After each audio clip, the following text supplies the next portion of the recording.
Everyone grows up reading Hans Christian Andersen's fairy tales. Stories like The Little Mermaid, The Tin Soldier, and The Little Match Girl make people picture Copenhagen as a place in fairyland. Walk along the canals in neon, and you'll see rows of bright, candy-colored houses by the water. Mustard yellow, brick red, mint green, with flowers on every window. When swans float across the water, you understand that these fairy tales were inspired by real views in Denmark. But Denmark is not only fairy tales. Many young Chinese artists now pay a lot of attention to feng shui, thinking buildings can only feel warm and fitting for people if they match the natural world.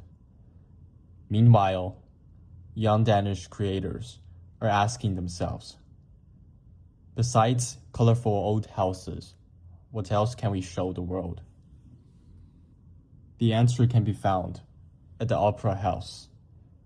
It sits right by the harbor, sharp glass walls and walkways stretching over the water. It looks cool, simple, and modern, very different from small, lovely old houses in the city center. It is like a freestyle poem, telling everyone Denmark has not just history, but also a unique modern side. I'm not usually a fan of buildings with sharp, pointed roofs. They're considered bad feng shui. But the Copenhagen Opera House is simply too magnificent to miss.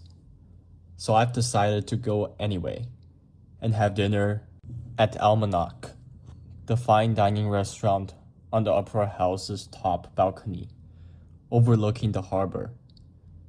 It is said to serve a sophisticated Danish menu with seasonal ingredients, and the view of Copenhagen from up there is breathtaking.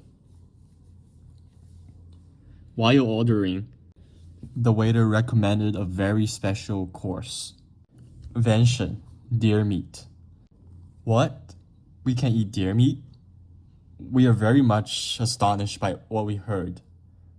But the waiter explained calmly, there are too many deer in Denmark's forests, and the woods cannot support such a large deer population.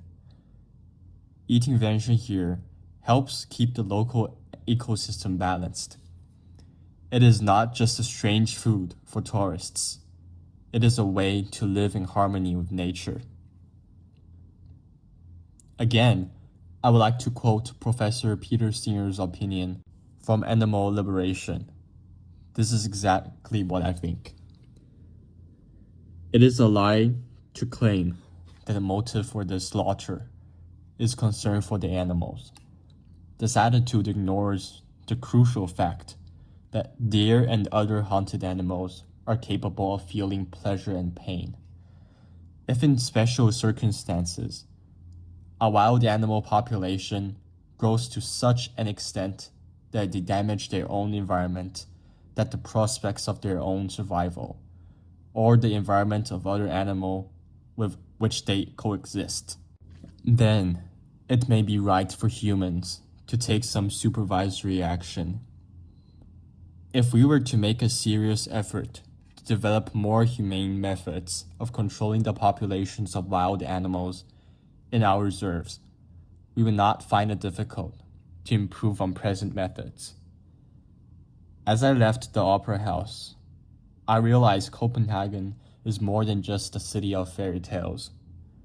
Behind its beautiful scenery are difficult questions about how humans should live with nature.